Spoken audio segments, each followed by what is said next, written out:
चलते हैं next topic geography का है, भारत की अन्य नदियाँ। एक्चुअली क्या है कि नदी, भारत के अंतर्गत बहुत सारी नदी है, उसको पढ़ने के लिए एक्चुअली क्या करते हैं, 2-3 भाग में डिवाइड करना पड़ता है। जैसे आप मैप में ले लीजिएगा, मैप में लीजिएगा, ये मान लीजिए मोटा मोटी मैप है, ये मोटा मोटी मैप बना लेते हैं हम। एक सेकेंड,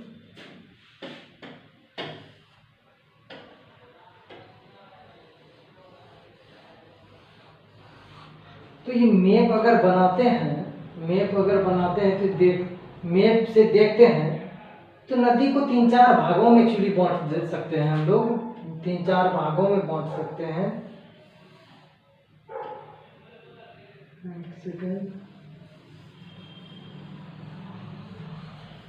ठीक, 3-4 भागों में बांट सकते हैं। कैसे भाई?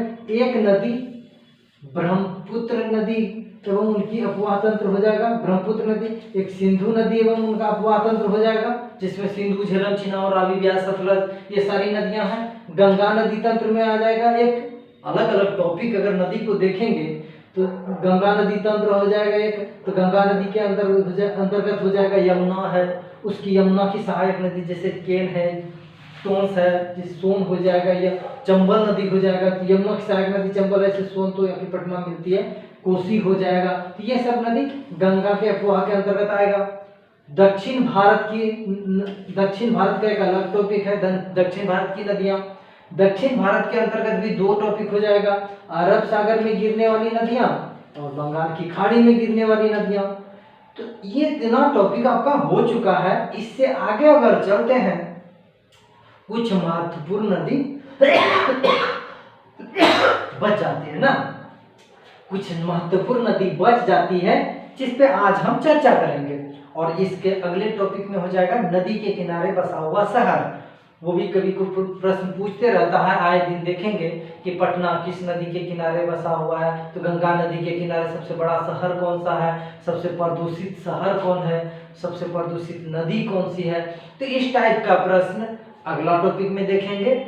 जैसे उज्जैन किस नदी के तट पे बसा हुआ है, इस टाइप का प्रश्न और देखेंगे। कुंभ मेला कहाँ पे लगता है, पवित्र नदी कौन सी है, दक्षिण भारत की पवित्र नदी कौन सी है। तो इस टाइप का प्रश्न आए दिनों आप एग्जाम में देखते रहते हैं, तो उस टॉपिक पे भी चर्चा अगले टॉपिक में करेंगे।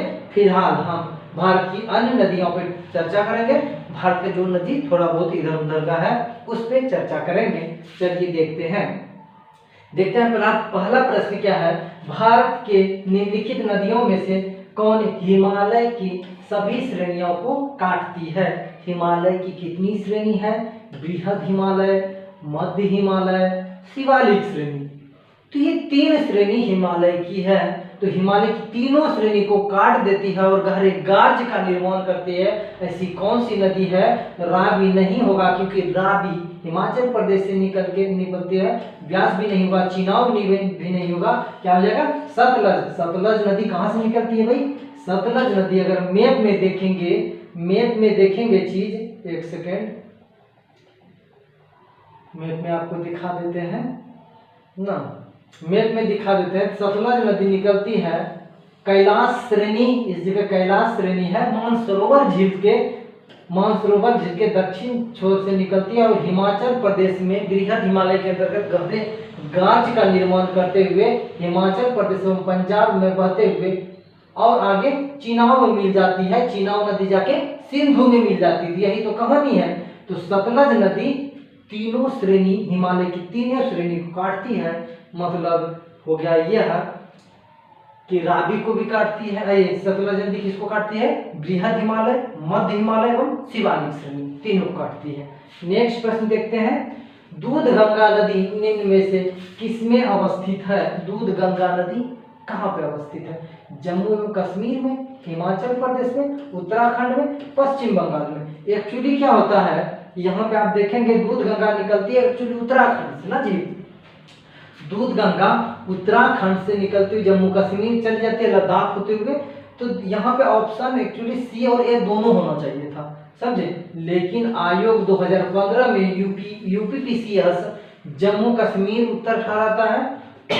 तो जम्मू कश्मीर था उत्तर। लेकिन एक दूध गंगा एक नदी और है जो महाराष्ट्र राज्य में बहती है। कहाँ पे? महाराष्ट्र राज्य में भी दूध गंगा नदी बहती है, तो वो पॉइंट भी याद रखिएगा। तो दूध गंगा नदी दो नदी है भारत में, एक उत्तर भारत में, एक पश्चिम भारत में।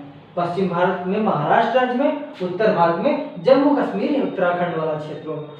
नेक्स्ट प्रश्न चलते हैं, निम्नलिखित में से कौन सी नदियां बंगाल की खाड़ी में गिरती है? बंगाल की खाड़ी में गिरती है, तात्पर्य यह हुआ कि इधर में गिरती है। तो गंगा, सही में गंगा बंगाल की खाड़ी में गिरती है। ब्रह्मपुत्र भी बंगाल की खाड़ी में गिरती है, उधर से आके गोदावरी भी बंगाल की खाड़ी में गिरती है। ये तो होगा, ए नंबर होगा उत्तर। देख लेते हैं और महानदी भी उड़ीसा के पास गिरती है। कृष्णा, एकदम कृष्णा भी आके आंध्र प्रदेश में डेल्टा बनाएगी। कावेरी भी तमिलनाडु में डेल्टा बनाएगी। तो ये भी सही हो गया सर। तो ए एवं बी दोनों सही है, उत्तर हो जाएगा आपका डी नंबर, ए एवं बी दोनों। देखते हैं सी नंबर क्या कहता है उत्तर। लूनी नदी, लूनी, नर्मदा तथा ताप्ती। देखेंगे लूनी नदी कच्छ के दलदल में विलीन हो जाएगी। नर्मदा नदी अमरकंटक से निकल के खंभात के खाड़ी अरब सागर के श्रेणी में आके गिरती है। और ताप्ती नदी भी उसी प्रकार अरब सागर में खंभात की खाड़ी में गिरती है। तो ये तो ऑप्शन में नहीं होगा, डी नंबर उत्तर हो जाएगा आपका, ए एवं बी दोनों। नेक्स्ट है, निम्नलिखित में से कौन एक कृष्णा नदी की सहायक नदी नहीं है? कृष्णा नदी की सहायक नदी नहीं है। भीमा कृष्णा की सहायक नदी है। डॉन कृष्णा नदी का सहायक नदी है। तुंगभद्रा कृष्णा नदी की सहायक नदी है। लेकिन तेल नदी, ये जो तेल नदी है, तेल नदी महानदी की सहायक नदी है, ना कि कृष्णा नदी की सहायक नदी है। तो महानदी कहाँ बहती है? उड़ीसा में। तो तेल नदी कहाँ बहती है? उड़ीसा में। काफी आसान सा प्रश्न है। हगरी सहायक नदी है। हगरी किसकी सहायक नदी है? भीमा की, गोदावरी की, कृष्णा की, तुंगभद्रा की। तो हगरी नदी निकलती है कहाँ से? कर्नाटक से। कर्नाटक से निकलती है और तमिलनाडु में जाके तुंगभद्रा नदी में मिल जाती है। कहाँ से निकलती है? हगरी नदी कर्नाटक से निकलती है, तमिलनाडु में जाके, यहाँ देखिए मैप में समझा देते हैं। ये राज्य क्या है? कर्नाटक है। यहाँ पे तमिलनाडु राज्य है। तो इधर से निकलती है तमिलनाडु में हगरी नदी। एक और नदी है क्या भाई? तुंगभद्रा नदी। तुंगभद्रा नदी मिल जाती है। कौन नदी? हगरी नदी। अब तुंगभद्रा नदी जाके कहाँ मिलती है? तुंगभद्रा नदी डायरेक्ट नहीं जाती है बंगाल की खाड़ी में। तुंगभद्रा नदी जाके मिलती है कावेरी नदी में। कावेरी नदी में जाके मिलती है। तो यहाँ समझ में आया आपको? इस हगरी सहायक नदी है, तुंगभद्रा की सहायक नदी है। नेक्स्ट प्रश्न है, निम्नलिखित में से कौन सोन नदी का वास्तविक स्रोत है? सोन नदी का जो स्रोत है, यानी उद्गम स्थल, कहाँ से नदी निकलती है? मतलब उद्गम स्थल किसे कहते हैं? नदी का उद्गम स्थल उसे कहते हैं जहां से नदी निकलती है, उसे उद्गम स्थल कहते हैं। और जहां नदी खत्म हो जाती है समुद्र में जाके या फिर कहीं पे भी, उसे मुहाना कहते हैं। क्या कहते हैं? मुहाना कहते हैं। तो नदी का उद्गम स्थल और मुहाना होता है ना जी। तो सोन नदी का वास्तविक स्रोत कौन है? उद्गम स्थल कौन है? शहडोल जिला में अमरकंटक। एकदम सही बात है, यही उत्तर हो जाएगा, अमरकंटक। शहडोल जिला कहाँ पे? छत्तीसगढ़ में है। छत्तीसगढ़ में शहडोल जिला है। शहडोल मध्य प्रदेश, छत्तीसगढ़ मध्य प्रदेश ना, मध्य प्रदेश छत्तीसगढ़ के बॉर्डर पे स्थित है। तो शहडोल जिला में अमरकंटक से निकलती कौन सी नदी? सोन नदी। शहडोल जिला में सोनमुड़ा से नहीं भाई, बिलासपुर, छत्तीसगढ़ की राजधानी बिलासपुर है। मांडला पठार ये सब बात नहीं है। शहडोल जिला के अमरकंटक से निकलती है। नेक्स्ट है, हिमाचल प्रदेश से होकर बहने वाली नदियां कौन सी है? हिमाचल प्रदेश से बहने वाली नदियां कौन है? केवल ब्यास और चिनाब। चिनाब होना चाहिए था। केवल ब्यास और चिनाब, समझे? चिनाब होना चाहिए था। ये तो कहाँ पे बहती है? हिमाचल प्रदेश में। एकदम सही बात है। केवल ब्यास और रावी, ये भी बहती है कहाँ पे? हिमाचल प्रदेश में। केवल चिनाब होना चाहिए। चिनाब, रावी होना चाहिए था, रवि हो गया है। रावी और सतलज ये भी निकलती है। डी नंबर ऑप्शन देखते हैं। ब्यास है, चिनाब है, रावी होना चाहिए, सतलज है और यमुना भी हिमाचल प्रदेश से होकर बहती है। तो डी नंबर उत्तर आपका सही हो जाएगा। ब्यास, चिनाब, रावी, सतलज, यमुना, ये सारी नदियां कहाँ पे, हिमाचल प्रदेश में बहती है। नेक्स्ट है निम्न नहरों में से किसे दामोदर नदी से निकाला गया है। मतलब कौन सा नहर दामोदर नदी से निकलती है। सरहिंद नहर, एडन नहर, विस्ट दोआब नहर, ईस्टर्न ग्रे नहर। तो आपको बता दें भारत शासन अधिनियम 1935 के समय हुआ था क्या, 1938 ईस्वी में। कब, 1938 ईस्वी में एडन नहर दामोदर नदी से निकाला गया था। एडन नहर दामोदर नदी से निकाला गया था और लगभग वही 165 वर्ग किलोमीटर, 165-70 एग्जैक्ट आंकड़ा 165-70 आप याद रखिएगा, उतना वर्ग किलोमीटर को सिंचित करने के लिए और बंगाल को बाढ़ से बचाने के लिए इस एडन नहर को निकाला गया था। कुछ पानी का क्या हो जाए, डिस्ट्रीब्यूट हो जाए, तो वही बात है, तो एडन नहर हो जाएगा। नेक्स्ट है दामोदर किसकी सहायक नदी है। दामोदर किसकी सहायक नदी है, तो गंगा की सहायक नदी है, हुगली की, पद्मा की, स्वर्णरेखा की है गंगा। दामोदर किसकी सहायक नदी है, तो हुगली की सहायक नदी हो जाए, हुगली होना चाहिए था, हुगली होना चाहिए था।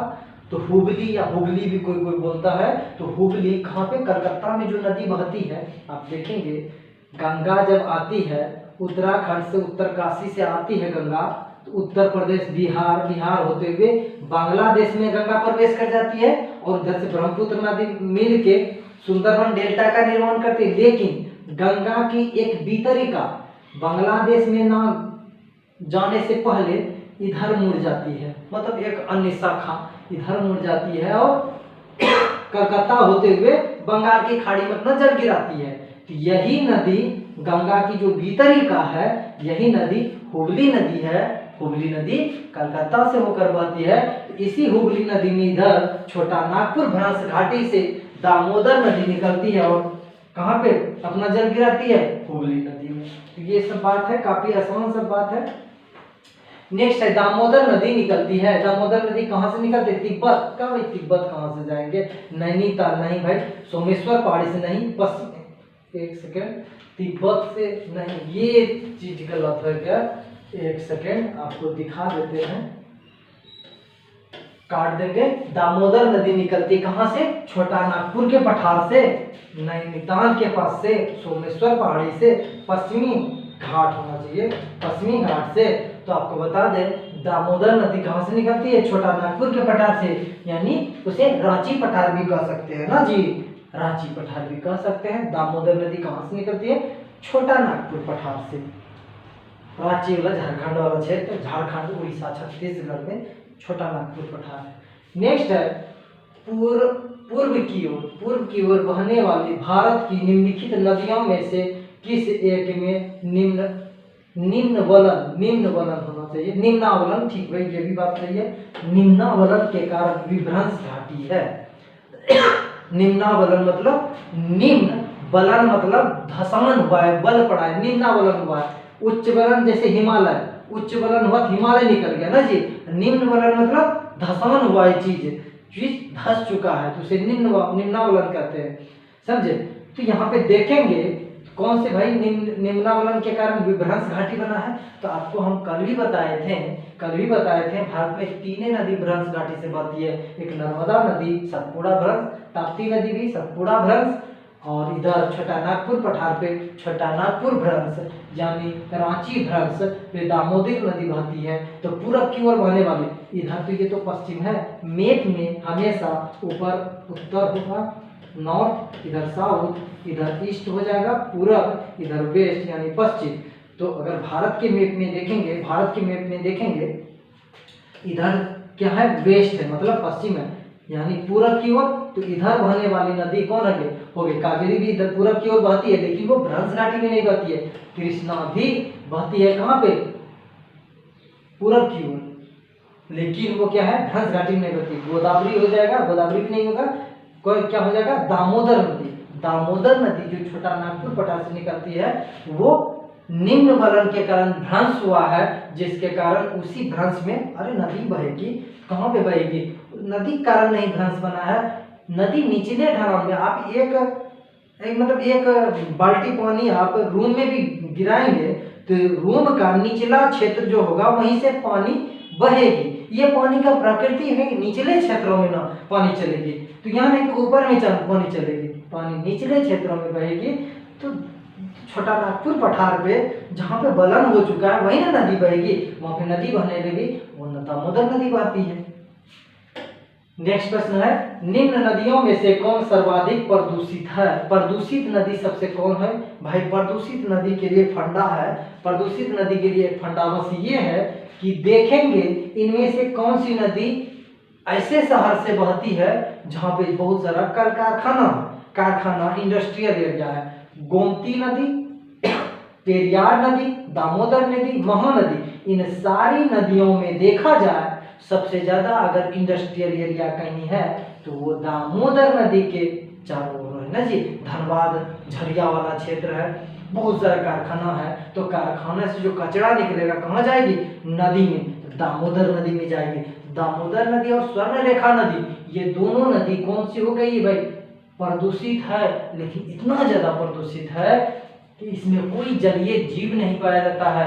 स्वर्णरेखा नदी में तो और नहीं पाया जाता है, दामोदर नदी में भी नहीं पाया जाता है, इसीलिए दामोदर नदी और स्वर्णरेखा नदी को जलीय मरुस्थल घोषित कर दिया गया है पर्यावरणविद द्वारा।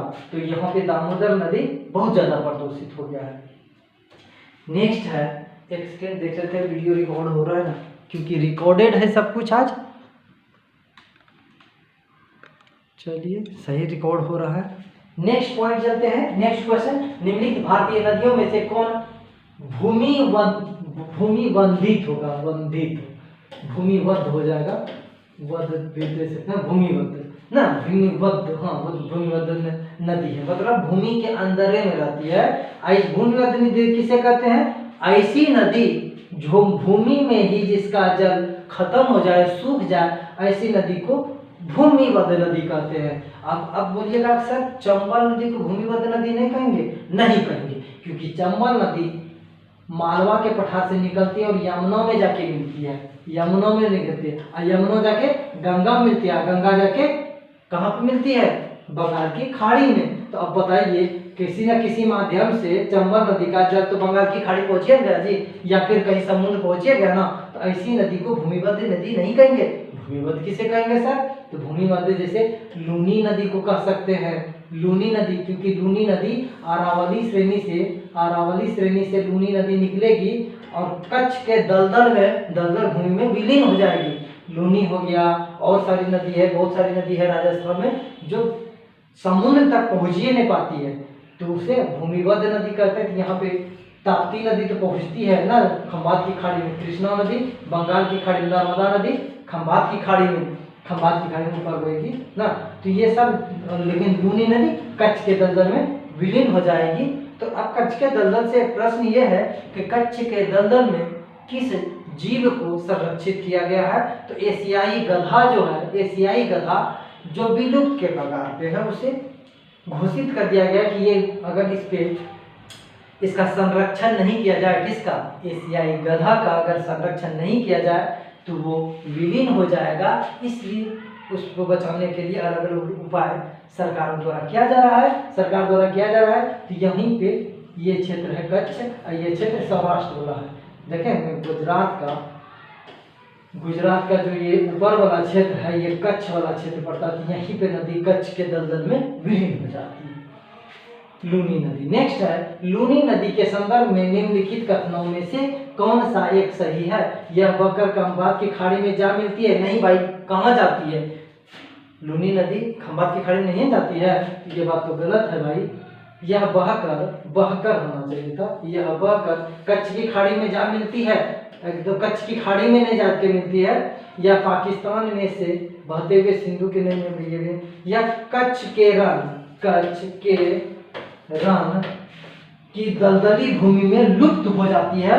उत्तर हो जाएगा डी नंबर, कि यह कच्छ के दलदल में जाके, यह कच्छ के दलदलीय भूमि में जाके विलीन हो जाती है, मतलब विलुप्त हो जाती है, समुद्र तक नहीं पहुंच पाती है। नेक्स्ट है, अंतःस्थलीय अपवहन नदी का उदाहरण है। मतलब अंतःस्थलीय अपवहन ऐसा अपवाह क्षेत्र जिसका अपवाह क्षेत्र कहाँ तक नहीं पहुँचे, समुद्र तक नहीं पहुँचे, ऐसे इसे क्या कहते हैं, अंतःस्थलीय अपवहन कहते हैं। तो अंतःस्थलीय अपवहन में आ जाएगा लूनी नदी आ जाएगा। यहाँ पे लूनी है ऑप्शन में, नहीं है।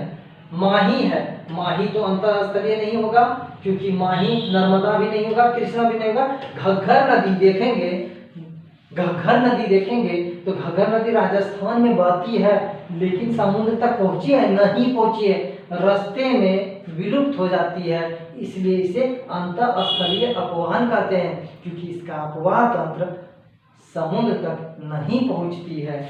नेक्स्ट प्रश्न की ओर देखते हैं। निम्न नदियों में सबसे अधिक नदी पथ परिवर्तन किया है।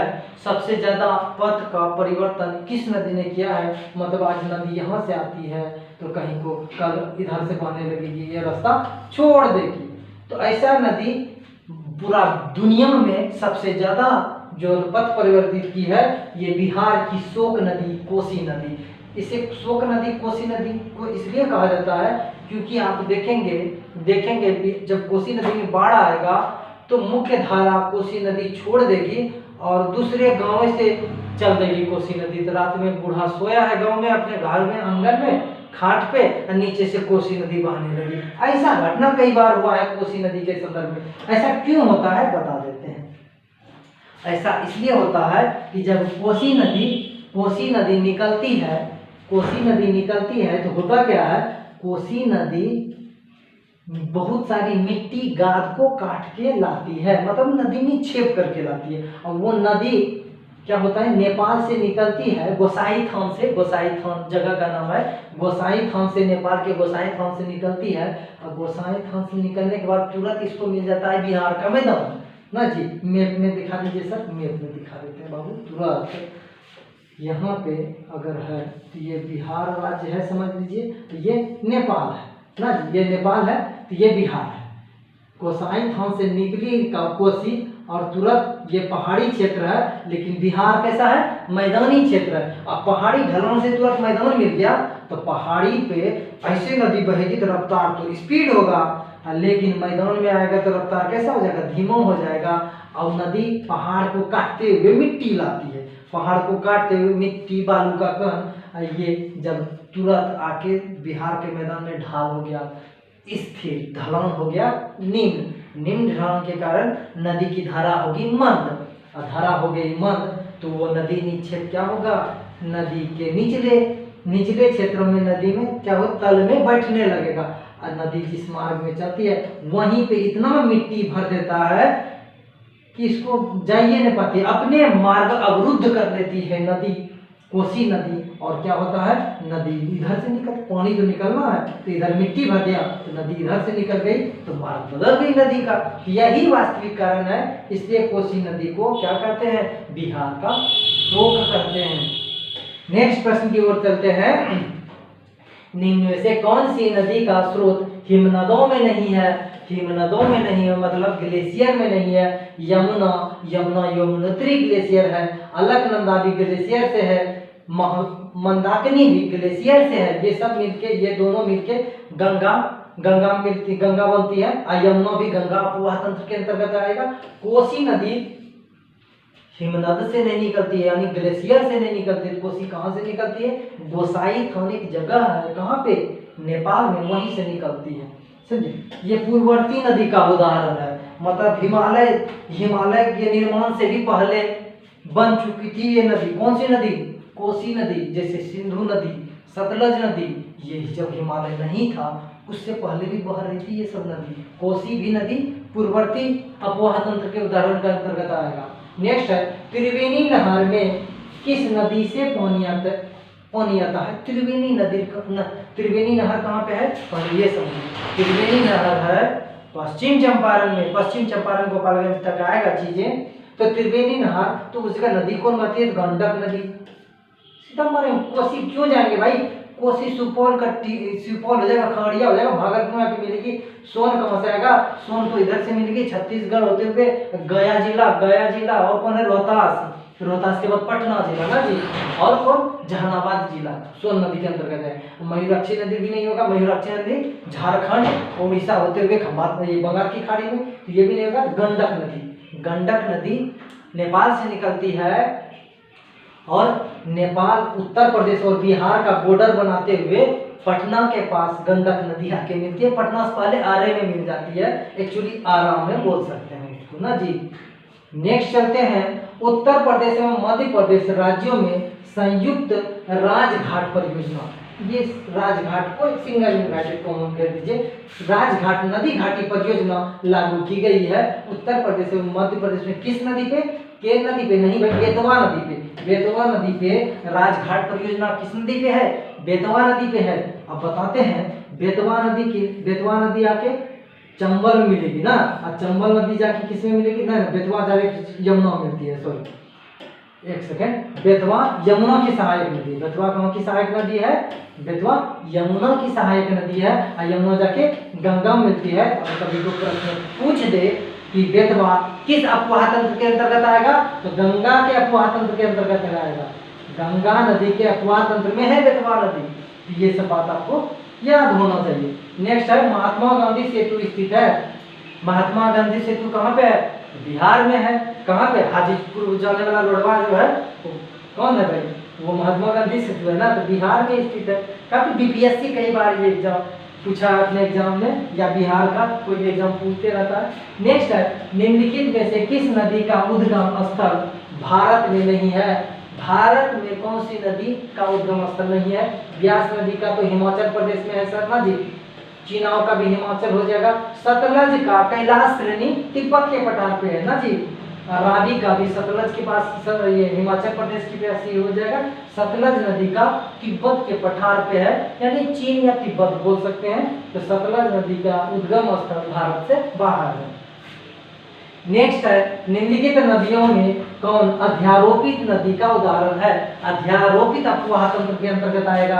अलकनंदा नहीं भाई, कोसी, चंबल, गोदावरी, कोसी नदी, हाँ चंबल नदी नहीं, कोसी नदी अध्यारोपित अपवाह तंत्र के अंतर्गत आएगा, हाँ कोसी नदी हो जाएगा। नेक्स्ट है, संकोच नदी किसकी सीमा बनाती है। किसकी सीमा संकोच नदी बनाती है, बिहार एवं पश्चिम बंगाल के बीच नहीं, असम और अरुणाचल प्रदेश के बीच नहीं, असम एवं पश्चिम बंगाल के बीच, हाँ ये सही है। कैसे सर, दिखाते हैं बाबू, दिखाते हैं, तो फिगर में दिखा देंगे ना।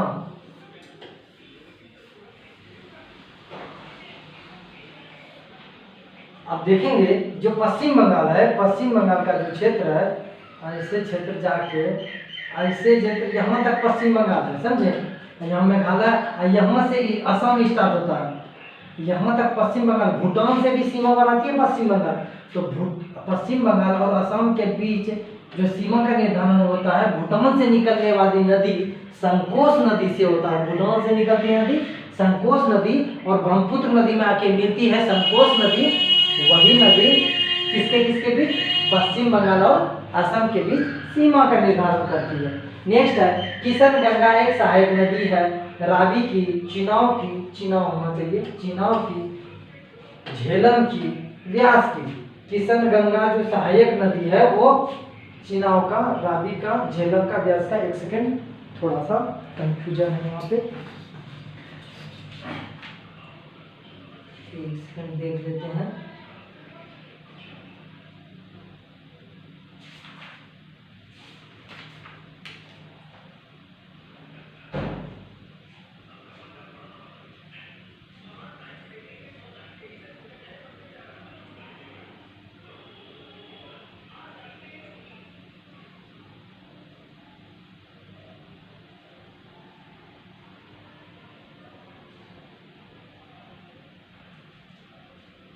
संकोच नदी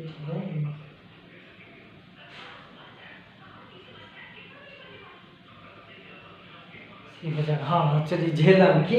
हमको एक्चुअली क्या है, चिनाव और झेलम में कंफ्यूजन था, क्योंकि झेलम नदी भी आके जाके चिनाव में मिलती है, चिनाव में मिलती है, वही थोड़ा सा मिस्टेक हो गया था।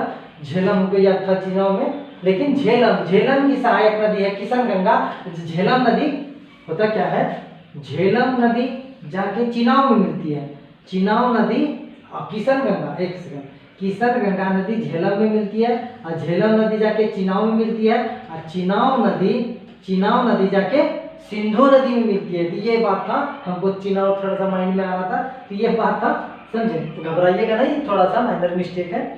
चलिए, तो यहाँ तक था, नेक्स्ट है देखते हैं। चलिए, आज का टॉपिक समाप्त होता है। तो आपको क्या करना है, वीडियो अंतिम रूप से वीडियो पसंद हो तो लाइक कर दीजिए, शेयर कीजिए, सब्सक्राइब करिए और एवं कमेंट बॉक्स में कमेंट भी कीजिए और हमें अप्रिशिएट कीजिए। चीज़ें अच्छा लगे तो दोस्त को भी शेयर कीजिए। चलिए, जय हिंद, जय भारत, मिलते हैं फिर कल।